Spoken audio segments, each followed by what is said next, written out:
Hi everyone, good morning! For today's video, gagawa tayo ng video and yeah, yung video natin is wala lang.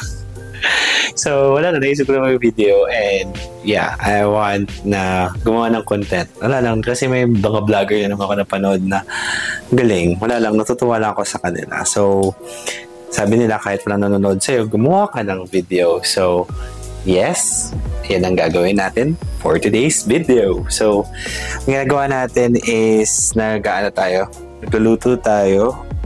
And then pag tumitingin ako dito, ibig sabihin nun, may tinitingnan ako kasi may nandito yung pinaka-ano. So, nagluluto tayo guys. Ayan. Hindi ko alam kung saan ko siya ilalagay yung camera, pero let's dito, yung camera. Here. Ayan. Sana hindi mahulog. So, ganyan siya. Ayan. So, nagluluto tayo. Nagpe-prepare tayo ng lulutuin. Tara! Luto na tayo! So, ito itatago natin to guys. Hindi natin ito gagamitin. Wait lang. Ano ako kasi baka mahulog siya. Hindi siya pwedeng Wait lang. Ayan. So, yan. Mahulog kasi. So, natin guys is gulay, may kalabasa at saka may sitaw. Actually, nag-vlog naman ako before pa guys. Sa mga bagong watcher? Mga bagong manonood dyan. So, matagal naman ako nag-vlog. Since pandemic pa, nag-vlog na ako. And yeah, gusto ko lang buhayin yung YouTube channel ko. And then, yeah, I think mas maganda kung dito natin siya ilalagay. Kasi nandito kasi ibang eksena. Diyan ako magluluto. Ayan. What if dito natin siya ilagay? Ayan. Diba? O mas maganda ngayon. Kaso nga lang madalas siya. Natatakot kasi ako baka mamaya malaglag yung camera. So, sayang naman ang pinundar natin na camera. Oh, ayan. Shucks. Ayan. So, ayan, nagre-prepare lang tayo. So, sa mga hindi nakakakilala sa akin, actually, nagwa-vlog na ako before pa, and yeah. So, I have 2,300 followers, and thank you yun sa ex ko. Dahil sa kanya, kaya ako nagkaroon ng ganong kalaking following. So, yeah, magluto na tayo. Actually wala itong kwenta itong vlog na to, pero panoorin nyo na lang ako kung gusto nyo manood. Kaya nyo naman manood, edi wag, wala akong pakialam, diba? So ayan, sayang din kasi yung napapansin ko, sayang din kasi yung camera actually, tsaka yung laptop. Ayun yung lagi ko naiisip, hindi kasi ako na mag-i-edit na naman ako ng video, tapos wala namang manonood.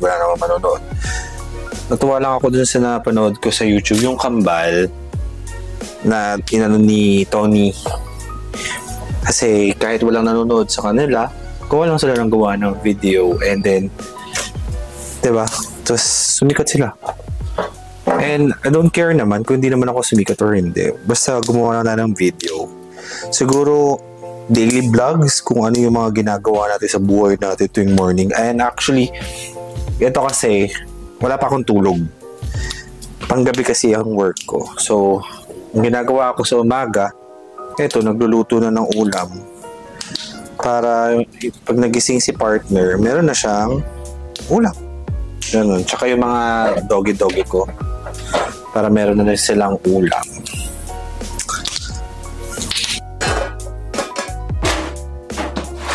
Tara, kuha tayong bigas. Sasaing kasi ako. So, dalawa lang usually yung sinasaing.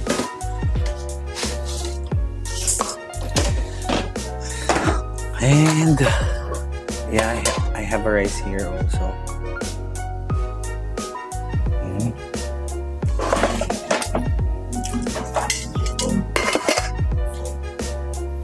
Okay din pala na nire-rep yung kanin. Kasi hindi siya napapanis. Saing lang ni. Nakita niyo ba yung kaseksiyan ko?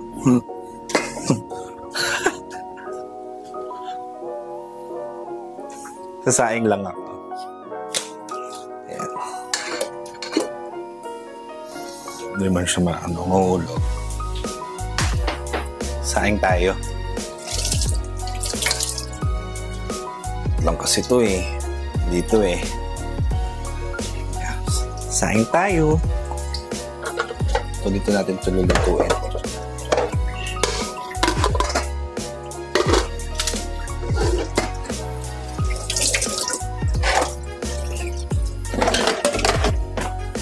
Actually, ang taas niya. Kaya sobrang taas niya. Kailangan matangkad ka, ganun. Kasi ngayon, ang gusto ngayon na pang-vlogging camera. Yung pang-vlogging camera na uso ngayon is DJI.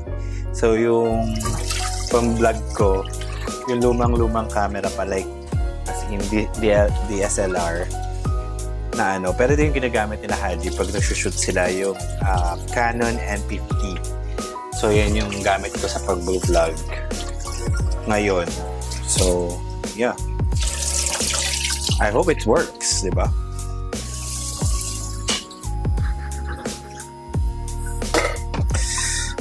Siyempre, saing muna tayo.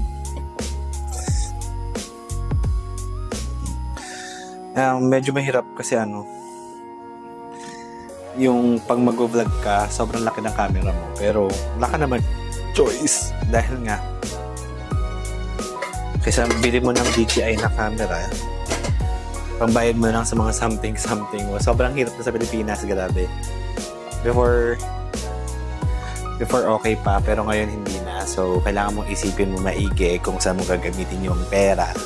So, yun. Kaya, ito, ang pang-vlog natin is yung dating camera pa naman.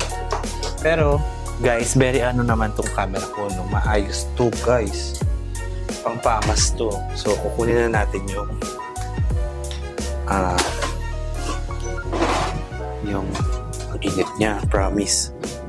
Ang init. Ang init. Kunin natin yung kanin na pinainit natin sa air fryer. Sabi ni Dr. Arvin, pag nagpainit ka ng kanin sa air fryer, kaya pag ka sa air fryer, magkakasakit ka daw. So, actually, itong kanin na to is galing pa sa Ang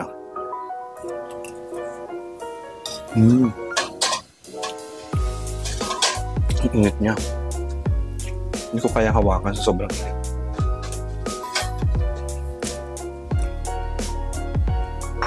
Tsaka baka mabasag siya. Okay naman yung kanin. So, yun lang. Balitan ko kayo mamaya. Ayusin lang natin.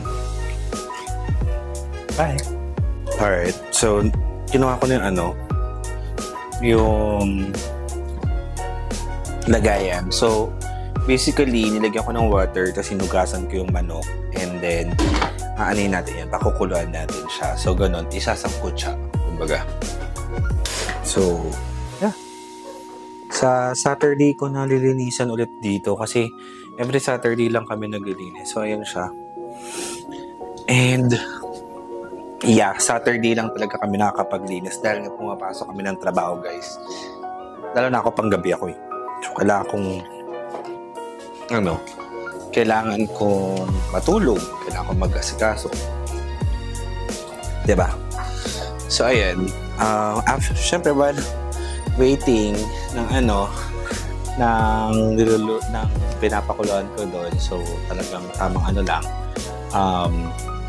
tamang upo lang. Pero, I want you to see my house, guys. Actually, lumipat ako dito last January 2024. So, ito siya. Ayan. So, ito yung, so, nangungupahan ako dito. So, dito yung computer. Ayan, binibenta na namin yung aircon na yan kasi hindi din namin nagagamit yan. And then, ito yung TV. So, nabili ko lang din yan sa friend ko. And then, syempre, yan, yung mga pictures ko. Actually, hindi ko na inayos yung kasi nga, nangungupahan lang ako. I don't know. Basta, ako yung tipong since namamapa lang naman ako, ayoko nang ayusin kasi nga, it's gastos, diba? Gusto ko, pag nag-ayos ako ng bahay, is bahay ko na talaga. Yun, eksena lang. Tapos yan, yung mga laruan yan ng partner ko, then nabili namin sa so ayan, sa Jollibee. Kung pansin niyo yan, sa Jollibee, si Papa Lord, and then yan, pahilig siya sa anong tawag dyan, sa Captain Barbell. Captain Barbell. Basta Captain America. Tapos yan, so kung makikita niyo guys, hindi siya ganun kaayos, and ayoko na rin mag-ayos, no? Bakit mo mag-aayos ka pa? Yan, so and then dito naman, ito yung nabili ko last year na and then dito yung CR. Actually yung CR, nilinis ko naman siya, kaya pwede ko siya ipakita, pero ganyan yung itsura ng CR. Okay na yan. Diba? Hindi malinis, aminin. Tapos itong room na to is ginawa namin walk-in closet. So, bakita natin. Actually guys, this is intended to gawing vlogging area. Actually, may kwarto kasi dito before. So actually, ayan, din naman, kung titignan nyo guys, sobrang liwanag, di ba? Ayan, kung titignan nyo, sobrang liwanag kasi nga, vlogging, gusto ko dito mag-vlog. And actually, yes, pwede naman tayo gumawa ng mga content dito if you want. Pero, yun nga, syempre kung gagawa tayo ng content, diba, sobrang liwanag. Fresh yan. So, kung kung gagawa tayo ng content, so, dapat, diba, kung gagawa tayo ng content, dapat mag-request kayo ng content. So, ayan yung kwarto na isa. So, ginawa na namin siyang walk-in closet kasi dyan yung mga damit namin. And actually, may pag-repress sa kabila. Pero ayokong pasukin yung isang kwartong yan dahil nga may natutulog pa dyan. Diba? Mabilis ang tour. Tapos sa labas, may terrace. Nandun yung terrace. And ando si T Avenue. Doon namin nilagay actually. Hindi ko lang mag-gets kasi hindi ko dito mag-gets sa bahay na to. Lagi siya malikabok siya. Kasi lumang bahay na siya, guys. And there's a connected house here. Ayan. So, nakikita nyo yan. May bahay dyan. And then may bahay dun sa dulo. So, may connected something siya. I don't know. Parang pinupahan din ata yan. And then, nandito yung tindahan ni Mama. Kung nanonood kayo sa TikTok ko, so may tindahan dyan. Dyan ako nag-ano. And then, nakikita nyo dyan, may mga tambak kami dyan. Mga tambak ko yan na gamit. Pagpasensyahan nyo na, guys. Dahil nga, hindi na natin siya ginagamit. So, yun. Kumukulo na. Yan. So, kaya lang natin siya kumulo until mawala yung watery ang peg. So, yun nga. Gagawin masyado. Ayan, sobrang daming kalat ng mga pusa. Actually, I have ampons. Wala na sila dito. Yung ampon ko ng pusa nasa labas. And then, yung anak niya, lumaki na rin. Actually, si Cherry Ann talaga yung nag-aalaga. Since siya nag-aalaga, iniwan niya na dito. So, si Cherry Ann kasi dati dyan sa kwarto na yan. Basta wag nyo na alalamin kung sino si Cherry Ann. Basta yun. And then, yung T Avenue nandun sa labas ng tindahan. So, yun lang. May question ba kayo? Charing. So, yun, ako gusto ko na sana mag-vlog kasi nga, para naman, di ba, magamit natin yung mga tools natin. Pero kasi nga, lagi ko naman ito sinasabi. Tapos lagi ko minamanifest sa sarili ko na mag-vlog ka na. Tapos hindi ko naman nagagawa. I don't know. Nahiya kasi ako, lalo na pag sa labas, guys. Nakakaya mag-vlog sa labas. Tapos pag hawak-hawak mo to. Tapos yung partner ko, nahihiya rin naman siya. Pagkasama ko siya. So, paano na? Diba? Paano ka mag-vlog? Pag mahihiyain yung kasama mo, mahihiyain. So, dapat lakasan ko yung loob ko. Actually, ito yung problema ko noon pa. Pero nung nag-Boracay kami ni Harry, kaya ko naman actually.